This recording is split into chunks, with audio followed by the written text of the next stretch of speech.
Bonjour à tous. Nous sommes vendredi 30 décembre 2022 et quel jour du mois de Tevet? Nous sommes le Vav, le 6 du mois de Tevet et la paracha de cette semaine c'est Vaïgash et je voudrais partager avec vous une lecture que j'ai trouvée passionnante tirée d'un un cours du Rav Yud Yud Y. Jacobson sur quatre versets de la paracha Vaïgash. C'est là où Yosef se dévoile à ses frères. Maintenant, en introduction, le Rabbi Jacobson nous fait remarquer que la vie de Joseph a été une vie au début dans laquelle il était l'enfant privilégié, l'enfant préféré de son frère, de son père, qui lui a donné cette fameuse tunique coloriée qui a rendu jaloux tous ses frères. Il avait des rêves on pourrait qualifier de grandeur, et du jour au lendemain, sa vie a basculé de manière dramatique, puisque ses 10 frères ont failli le tuer, l'ont jeté dans le puits. Il a été vendu, transporté en Égypte. Là, il a bien réussi. Et suite à l'accusation de la femme de Potiphar, il s'est retrouvé à nouveau en prison pendant 12 ans. Donc, on peut imaginer que la prison égyptienne, ce n'était pas ni le Hilton ni le Sheraton. Oui. Euh, donc, ça a dû être 12 ans difficiles, plus au niveau psychologique, le fait d'avoir été vendu, rejeté par ses frères qui ont été totalement sourds à ses plaintes, à ses pleurs, etc. Donc, on aurait pu facilement imaginer que Joseph veuille se venger de ses frères. Voilà. Si on réfléchit, on pense à des gens que nous connaissons dans des différentes familles. Les conflits familiaux sont malheureusement fréquents et parfois extrêmement violents et peuvent durer des années. Et bien sûr, chacun pense qu'il a raison, oui. Et ça peut se traduire par de la violence, par des mots qui sont cruels, etc., etc. C'est pas la peine de continuer dans cette direction. Et maintenant, je passe au verset 4, du verset 4 au verset 8 du chapitre 45 de Bereshit, dans Kol Torah. Et je vais vous lire d'abord en hébreu, ensuite avec la traduction de Kol Torah. Vayomer Yosef elechav geshuna elai vayigashu. Vayomer ani Yosef achichem Hashem echachtem oti mitzrayim. Joseph dit à ses frères, approchez donc de moi, et ils s'approchèrent. Il reprit, je suis Joseph, votre frère, que vous avez vendu pour l'Égypte. Ve'ata, al te'atzevu, v'alicha be'enechem ki mechartem oti hena, ki lemiria shelachani Elohim lifnechem. Et maintenant, ne vous affligez point, ne soyez pas irrités contre vous-même de m'avoir vendu pour ce pays, car c'est pour la subsistance que le Seigneur m'y a envoyé avant vous. Kizé, Shnataim ha'ara'av mikerev haaretz, v'ot chamesh shanim asher en charish ve'katsir. En effet, voici 2 ans de famine au sein de la contrée, et durant 5 années encore, il n'y aura ni culture, ni moisson.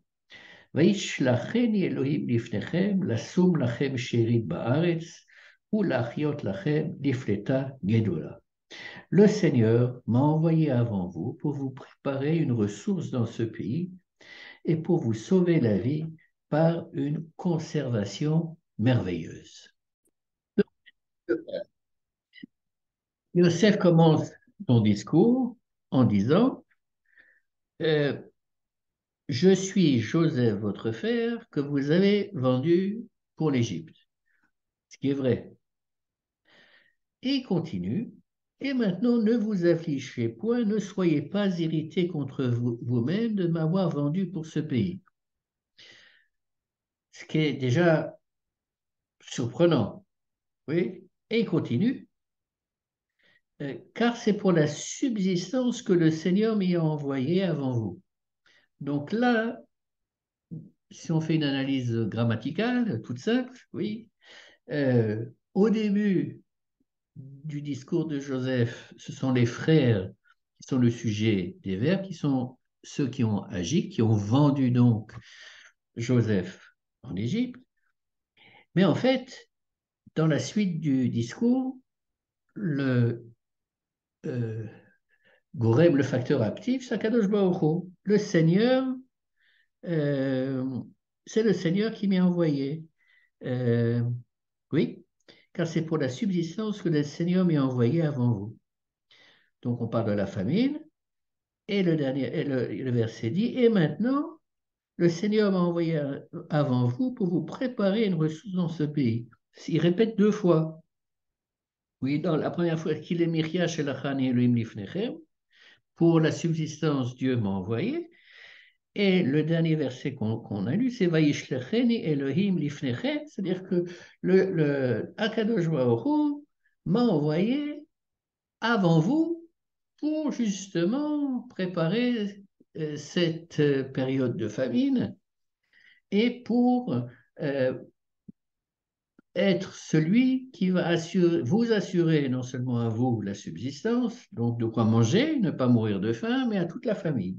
Et c'est ce qui va se passer, puisque pendant, jusqu'à sa mort, il va faire vivre toute la famille qui vient de Canaan. Alors, le Rav Jacobson s'arrête tout d'abord à l'analyse de la différence entre vente et, je dirais, envoi, shlichut. Être le messager, shaliach, c'est être un messager à être envoyé pour une mission. Donc, quelle est la différence majeure? Eh bien, la différence majeure, c'est que quand on vend quelque chose, c'est quelque chose, oui, effectivement, à une époque, on vendait également des esclaves, mais il n'y avait pas de différence, c'est qu'un esclave, c'était comme un objet. L'objet est totalement passif, oui, je vais vendre une maison, je vais vendre un meuble, je vais vendre un livre, oui, ou je vais acheter, on va me vendre des pommes, des légumes, etc., etc. Il s'agit d'un acte où l'objet est totalement passif. Et c'est ce qui se passe d'une certaine manière avec Joseph. Oui, il n'a pas choisi d'être envoyé, d'être vendu, il a été vendu, il se retrouve dans le puits et il se retrouve en prison. Il y a toute une partie de sa vie qu'on pourrait euh, qualifier de passive. Oui, c'est pas volontairement qu'il s'est retrouvé en prison en Égypte. De manière indirecte, c'est en raison du choix qu'il a fait, mais il n'avait pas envie de se retrouver dans la prison égyptienne, par exemple. Le mot d'envoi, de shlichut, c'est comme une mission. C'est-à-dire que, en fait, si maintenant je veux confier une mission dans mon lieu de travail ou pour des raisons personnelles, je demande à un ami, est-ce que s'il te plaît, tu pourrais aller à tel endroit et passer me prendre telle chose que j'ai commandée ou auquel je ne veux pas accéder parce que c'est trop loin, etc., etc. La personne à laquelle je m'adresse pour effectuer cette mission, elle n'est pas du tout passive. Premièrement, euh, il faut qu'elle accepte la mission. Et deuxièmement, il faut faire en sorte que quand je choisis d'attribuer la mission à un tel, il faut que je vérifie si ce quelqu'un ou cette quelqu'une va être capable de remplir cette mission. Parce que si tu n'es pas capable, c'est pas la peine de l'envoyer ça va foirer, n'est-ce pas? Donc, comment dirais-je, d'une certaine manière, ça c'est pas d'une certaine manière, c'est comme ça que le Rav Jacobson explique, Yosef, dans son discours à ses frères, transforme leur acte, qui est un acte de vente, en acte de shlichut, de mission. Non seulement il change la nature de l'action, mais il change le sujet. C'est évident dans le verset Vata lo atem shartem otihena. Ce n'est pas vous qui m'avez envoyé ici. Qui a Elohim? Mais c'est Dieu qui m'a envoyé. Oui.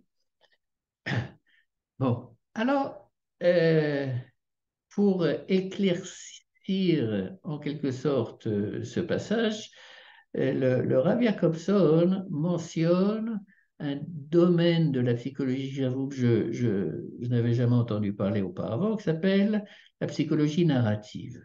Oui, donc, j'essaie de regarder sur Wikipédia parce que je ne vais pas me transformer en psychologue en une heure ou je ne sais pas en combien de temps, mais pour avoir quelques notions de base. Et en fait, l'idée est la suivante. Dans notre vie individuelle, on peut traverser des moments difficiles, très difficiles. Chacun, ça va dépendre, bien entendu, de sa propre vie, des circonstances, etc., etc. Maintenant, la question, dans la psychologie narrative, le psychologue va essayer de faire raconter au patient son histoire. Et comme vous le savez, euh, il y a toujours une même histoire, peut être racontée de beaucoup de manières différentes. Ça va dépendre de l'angle, oui, ou des angles, des éclairages qu'on va apporter sur notre propre histoire ou l'histoire de personnes différentes. Oui. Et l'objectif, puisqu'il s'agit d'une thérapie, l'objectif, c'est dans un cas où euh, le, le patient est déprimé ou a une vision extrêmement négative de ce qu'il a vécu, et qui réussit rien dans sa vie, enfin peu importe, quel que soit l'exemple, c'est de lui faire envisager, de lui faire raconter et peut-être de le guider vers une lecture ou un- une manière de raconter son histoire personnelle de telle manière qu'il puisse voir qu'on peut voir ça sous un angle différent. Les faits ne sont pas changés. Oui, on ne va pas changer ce que la personne a eu un accident de voiture ou, pardon, ici que Joseph a été vendu en Égypte. Ce sont des faits qui sont euh, vrais et qu'on ne cherche pas à travestir. Ce que Joseph fait, et peut-être ainsi propose le Rav Jacobson, c'était le premier psychologue narratif de l'histoire humaine, il essaye de faire un switch euh, à ses frères dont il a pris conscience dans la parachute Miketz, qu'ils se rendent compte, voilà ce qui nous arrive, c'est parce que on a été totalement indifférent aux pleurs de notre frère. Là, Yehuda fait ce qu'on appelle une chouva à 100% d'après la définition du Rambam, puisqu'il se propose en tant que garant de prendre la place de Benjamin pour que Benjamin puisse retourner chez son frère. Donc, ils se sont retrouvés dans une situation similaires ou pratiquement identiques, et cette fois-ci, ils ont fait le bon choix. Oui? Donc, puisqu'ils ont fait ce bon choix, puisqu'ils ont fait tchouva, alors pardon, Yosef essaye de diminuer le sentiment de culpabilité qu'ils ont, et qu'ils ont à juste titre, en leur faisant voir que il y a plusieurs manières de voir cette histoire, qui effectivement, comme il le dira plus tard dans la paracha de Vayechi, si je ne m'abuse, Atem chashaftem elai lera'ah ve'Elohim chashav elai letovavu. Quand vous avez fait ce que vous avez fait, vous aviez de mauvaises intentions, mais Dieu a fait que ça s'est transformé en quelque chose de positif, non seulement pour moi, mais pour toute la famille. Oui, donc ce, c'est quelque chose, c'est une attitude qui est assez extraordinaire, qui fait preuve, quand on examine la personnalité de Joseph, à mon avis, n'est-ce pas, d'une mansuétude assez exceptionnelle. C'est peut-être pas par hasard que dans la tradition juive, on appelle Yosef Hatzadik, Joseph le juste. Oui, euh, et euh, ça, c'est le discours qui tient. Le- Mais les frères, visiblement, vont rester, malgré tout, avec toujours ce sentiment de culpabilité, même quand ils seront loin de Joseph, qui seront en Goshen, en terre de Goshen, puisque quand Yaakov meurt, ils vont envoyer un shaliach, un envoyé pour parler à Joseph, pour lui dire que notre père, ton père, te dit de ne pas en vouloir à tes frères pour ce qu'ils ont fait. Ils ont peur qu'il va se venger, qu'il ne s'est pas vengé auparavant parce que son père était vivant et qu'il ne voulait pas l'affliger, mais maintenant que son père est mort, c'est un petit peu comme l'histoire de Yaakov et Esav qui disait, quand mon père sera mort, je tuerai Esav. Oui, donc quand mon père sera mort, Joseph se vengera dans l'esprit des frères, de ses frères. Et à nouveau, donc dans la paracha de Vaïechi, quand Joseph entend ça, à nouveau, il va pleurer. C'est-à-dire que c'est euh, le pleureur du Tanakh. C'est la personne qui pleure le plus dans le Tanakh.